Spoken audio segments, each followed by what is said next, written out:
프랑스 여성이 큰 소리를 내며 공항 직원에게 항의하고 있습니다. 직원은 여성에게 죄송하다는 말만 할 뿐인데요.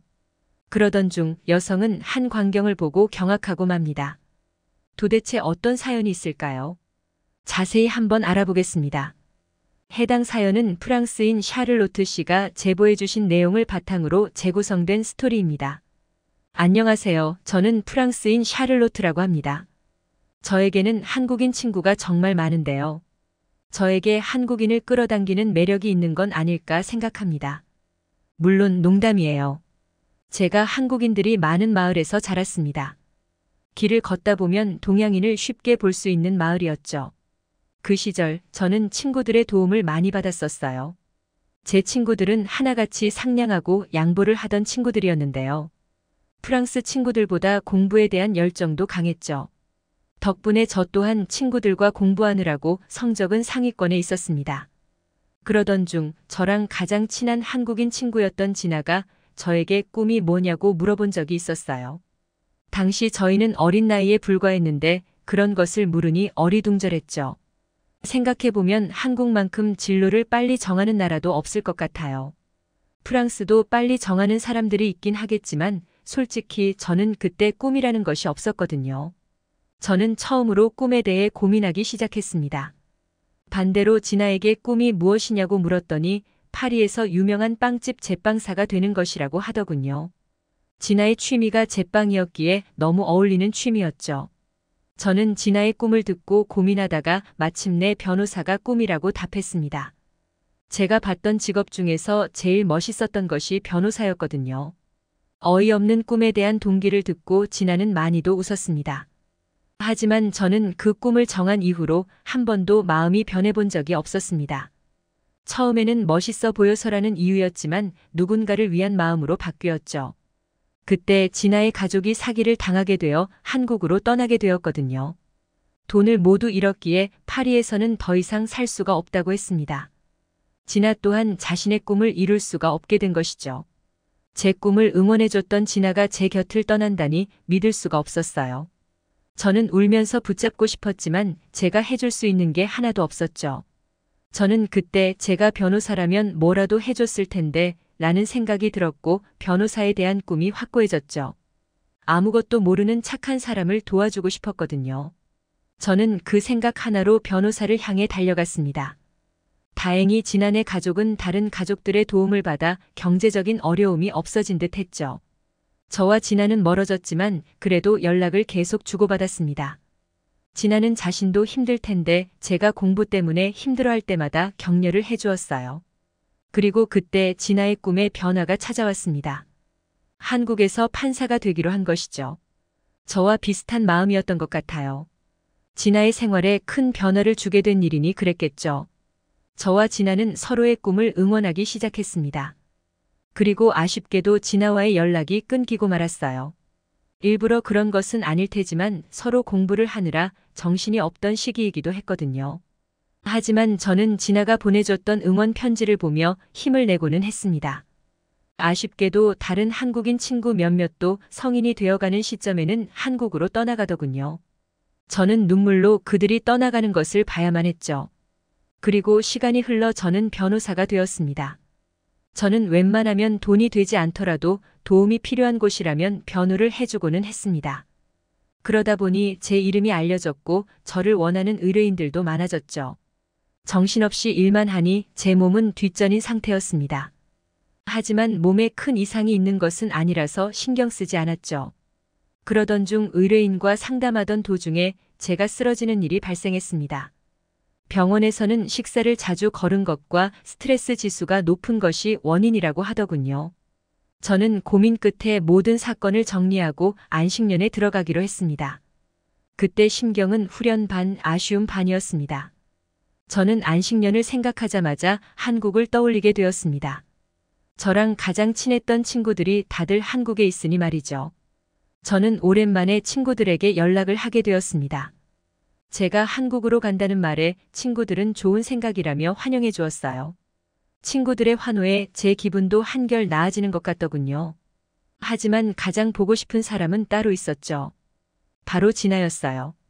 고민을 거듭한 후 저는 진아에게 연락을 하게 되었습니다. 그땐 15년이 넘도록 연락을 안 하던 시기였어요. 연락처를 확실히 알 방도가 없었기에 진아에게는 메일을 보내게 되었습니다. 그리고 저는 한국으로 향하게 되었죠. 한국에는 약 한 달 정도 있을 예정이었어요. 친구들과 함께 한국이 얼마나 좋은 나라인지 알고 싶었거든요. 항상 한국에 대한 칭찬을 하던 친구들 덕분에 기대감이 많이 올라간 상태였죠. 저는 한국에 오자마자 빨리 문화에 놀라고 말았습니다. 이렇게 빨라도 되나 싶을 정도로 한국은 빠르게 돌아가고 있는 것처럼 느껴졌거든요. 그건 공항에서부터 느낄 수가 있었습니다. 배가 고파 들어간 식당에서 주문을 받고 얼마 안 있어서 음식이 나오더군요. 솔직히 그 정도로 빨리 나왔으면 맛이 없을 것이라고 생각했습니다. 그런데 예상과는 달랐어요. 감탄이 절로 나올 정도였죠. 비빔밥이었는데 야채가 신선해서 먹을 때마다 씹히는 느낌이 너무 좋았어요. 또 다른 점은 바로 인터넷 속도였어요. 저는 한국이 인터넷 강국이라는 말은 귀에 딱지가 앉을 만큼 듣기는 했지만 그러려니 했었습니다. 그런데 와이파이 속도만으로도 알겠더군요. 친구가 알려준 주소로 가려고 와이파이에 접속해서 찾아보고 있었는데 생각보다 더 빨리 찾아져서 놀랐거든요. 하지만 놀라운 점은 따로 있었습니다. 바로 진아에게서 연락이 왔던 것이죠. 15년이라는 세월이 무색하게 지나는 반갑게 답장을 해주었습니다. 진아도 많이 보고 싶었다면서 꼭 한번 보자는 말을 하더군요. 저는 한국 도착 일정과 출국 일정을 보내주며 언제든지 환영이라고 답장했습니다. 잠깐이라도 진아의 얼굴을 보고 싶었거든요. 약속 장소와 날짜는 진아가 편한 날로 정했습니다. 막상 진아를 만난다고 생각하니 너무 설레더군요. 저는 한국에 있으면서 진아 외의 친구들을 만나게 되었는데 정말 신기한 경험을 많이 했습니다. 생각나는 것을 이야기하자면 프랑스 영화가 한국에서 개봉했다면서 친구가 영화를 보러 가자더군요. 프랑스의 경우 외국 영화에 더빙을 해서 개봉하는 편이었기에 한국도 그럴 거라고 생각했습니다. 그런데 한국은 자막을 다는 형식으로 진행되더군요. 덕분에 저는 한국에서 영화관까지 경험할 수 있었죠. 그 와중에도 한국인들은 자막을 정말 빨리 읽는구나 싶었어요. 친구와 영화 이야기를 하는데 친구가 저보다 내용에 대한 대사들을 기억하더라고요. 그 외의 경험으로는 북한산을 등산하기도 하고 경주라는 지역에 가서 한국의 유물도 구경하고 한 달은 한국을 다 알아가기에는 짧은 시간이었습니다. 하지만 한국인들의 새로운 면을 마주하게 되었고 친구들과의 좋은 추억을 쌓을 수 있었죠. 아쉬운 것이 있다면 결국 진아를 보지 못했다는 것이었죠. 진아는 한국에서 변호사를 하고 있었는데 약속 당일 갑자기 의뢰인이 찾아왔다면서 약속을 취소했거든요. 그렇게 저는 모든 일정을 끝내고 다시 프랑스로 돌아가기로 했어요. 바로 일을 할 생각은 없었지만 혼자만의 시간을 가지며 조용히 저를 되돌아볼 생각이었습니다. 친구들과 포옹으로 아쉬움을 달래고 저는 인천공항으로 향했어요. 공항은 입국했던 날보다 더 사람도 많더군요. 아무래도 주말의 영향이 큰 것 같았죠. 저는 체크인을 하는 곳에 긴 줄 끝에 섰습니다. 한참을 기다리는데 한 무리의 사람들이 옆에 있던 직원과 이야기를 하더니 갑자기 체크인을 하더군요. 저는 정말 당황스러웠습니다.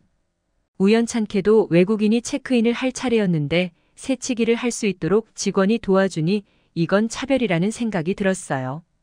그 후에도 줄을 서지 않았던 다른 한국인이 직원과 대화했더니 갑자기 체크인을 하게 해줬거든요. 저는 변호사로서 이 일을 바로 잡아야 한다고 생각했습니다. 저는 서 있던 줄도 포기하고 직원에게 가서 따지기 시작했죠. 이건 인종차별에 해당한다면서 제가 따지자 직원은 당황한 듯이 보이더군요. 직원은 연신 죄송하다는 말만 했습니다. 이건 법적 문제가 될 수 있다고 이야기하는데 누군가가 제 이름을 불렀습니다. 인상을 쓴 채로 뒤를 돌아보았을 때 저는 경악할 수밖에 없었어요. 제 이름을 부른 것이 바로 진아였거든요. 저는 따지던 것조차 멈추고 한달음에 달려가 진아 앞에 섰습니다. 15년 만에 만난 것이지만 한눈에 알아보겠더군요. 반가움에 인사를 끝내자 진아가 무슨 일이냐고 하더군요. 저는 그녀에게 인종차별을 받은 이야기를 했습니다. 그랬더니 그녀가 이해할 수 없다는 듯이 해당 직원에게 다가갔어요. 저와는 다르게 차분한 어조로 무슨 일인지 묻는 듯 하더군요. 직원은 진아에게 이야기를 하며 고개를 꾸벅 숙였습니다. 그녀는 설명을 들으면서 고개를 끄덕이더니 저를 바라보았어요. 알고 보니 그 한국인 무리는 가족 단위 고객이었고 체크인 시간이 얼마 남지 않아 배려를 받은 것이라고 하더군요. 대부분의 사람도 이런 사실을 알기 때문에 아무 말을 하지 않았던 거고요. 저는 얼굴이 확 붉어지는 것을 느꼈습니다. 너무 민망하더군요. 다른 사람들은 양보를 한 것인데 저는 인종차별이라고 따진 것이죠. 직원분은 제가 너무 따지고 들어서 설명을 하지 못하고 죄송하다는 말만 한 것이었습니다. 저는 오해해서 죄송하다며 사과를 했죠. 얼마 지나지 않아 저는 탑승 수속을 마쳤고 진아와는 간단한 이야기를 나눌 수 있었어요. 진아는 약속을 지키지 못해 너무 아쉬운 나머지 시간이 나자마자 바로 인천공항으로 왔다고 하더군요. 사실 큰 목소리 때문에 무슨 일인가 싶어서 왔다가 한눈에 저라는 것을 알았다고 합니다. 불이라고 생각하는 것을 못 참는 건 여전하다며 진아가 좋은 쪽으로 말해줘서 민망하더군요. 짧은 만남이었지만 다음을 기약하며 진아와 웃으면서 헤어졌습니다. 진아 덕분에 저는 오해 없이 한국에서 좋은 추억만 만들고 프랑스로 오게 되었네요. 프랑스에 오자마자 얼마나 빨리 문화가 그립던지요. 현재는 일에 복귀한 상태여서 한국에 갈 시간이 나지 않지만 언젠가 휴가를 낸다면 다시 한국으로 가고 싶네요. 제 그리운 친구들이 가득한 한국으로요. 지금까지 샤를로트 씨가 보내주신 사연에 대해 소개해드렸는데요. 어떻게 보셨나요? 클립뉴스에서는 여러분의 사연을 기다리고 있으니 소개해주고 싶은 사연이 있으시면 언제든 제보 바랍니다.